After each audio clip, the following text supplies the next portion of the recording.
இப்போ ரொம்பவே சிம்பிளா ஒன் பாட் பன்னீர் புலாவ் எப்படி செய்யறது பார்க்கலாம். இது சின்ன பசங்களுக்கு ரொம்ப பிடிக்கும். அதே சமயத்துல லஞ்ச் பாக்ஸ் எடுத்துட்டு போறதுக்கு ரொம்ப நல்லா இருக்கும். இதுக்கு ஒரு பாத்திரத்துல 1/4 கப் அளவுக்கு தயிர் சேர்த்துக்கோங்க. இதுல சில மசாலா எல்லாம் இப்ப சேர்த்துக்க போறோம். ஒரு 1/4 டீஸ்பூன் அளவுக்கு மஞ்சள் பொடி சேர்த்துக்கலாம். 1.5 டீஸ்பூன் அளவுக்கு மிளகா பொடி சேர்த்துக்கோங்க. 1 டீஸ்பூன் அளவுக்கு மல்லிப்பொடி சேர்த்துக்கோங்க. 1 டீஸ்பூன் அளவுக்கு கரம் மசாலா பொடி சேர்த்துட்டு தேவையான அளவுக்கு உப்பு சேர்த்துக்கலாம்.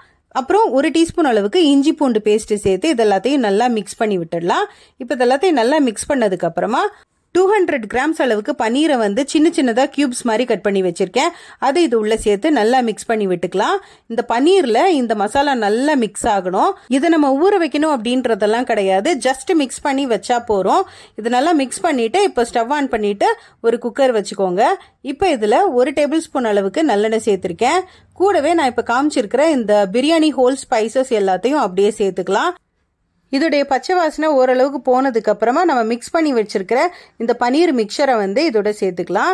இதெல்லாத்தையும் சேர்த்துட்டு இதெல்லாத்தையும் நல்லா மிக்ஸ் பண்ணி விட்டுருங்க. இதுல நம்ம வேற எதுவுமே ரொம்ப சேர்க்க போறது கிடையாது. இதெல்லாம் சேர்த்துட்டு இதெல்லாத்தையும் நல்லா மிக்ஸ் பண்ணி நல்லா வதக்கி விட்டுக்கோங்க. இதெல்லாம் நல்லா வதக்கும் போது பாத்தீங்கன்னா அதோடைய கலர் நல்லா பியூட்டிஃபுல்லா ஒரு ரெட் கலருக்கு வரும். அந்த அளவுக்கு இதை நல்லா வதக்கிக்கலாம். இது பாத்தீங்கன்னா ஒரு மாதிரி ஆரஞ்சு கலர்ல ஒரு மாதிரி பியூட்டிஃபுல்லா இருக்கு பாருங்க. எண்ணெய் எல்லாம் நல்லா பிரிஞ்சு வருதுல. இந்த ஸ்டேஜ்ல இதுல நம்ம தண்ணி சேர்த்துக்கலாம்.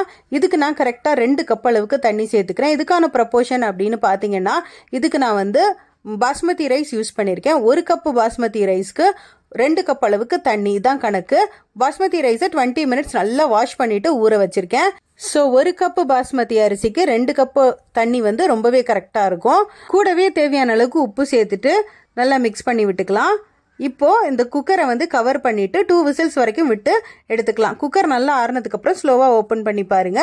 ஃபென்டாஸ்டிக்கான பன்னீர் புலாவ் ரெடி ஆயிடுச்சு. இது மேல கொஞ்சமா நெய் சேர்த்துட்டு நல்லா மிக்ஸ் பண்ணிட்டு நல்லா இதை சர்வ் பண்ணோம் அப்படின்னா ரொம்ப டேஸ்ட் நல்லா இருக்கும். இது ரொம்ப சிம்பிள். அதே மாதிரி இது லஞ்ச் பாக்ஸ்க்கு one of the best recipe. ரொம்ப குயிக்காவும் செஞ்சு முடிச்சிடலாம்.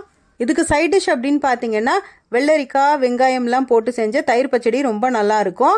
லஞ்ச் பாக்ஸ்க்கு கொடுத்து விடும்போது மறக்காம இதோட கொஞ்சம் வெஜிடபிள் சாலட் கூடவே ஃப்ரூட்ஸோட சேர்த்து கொடுத்து விடலாம்.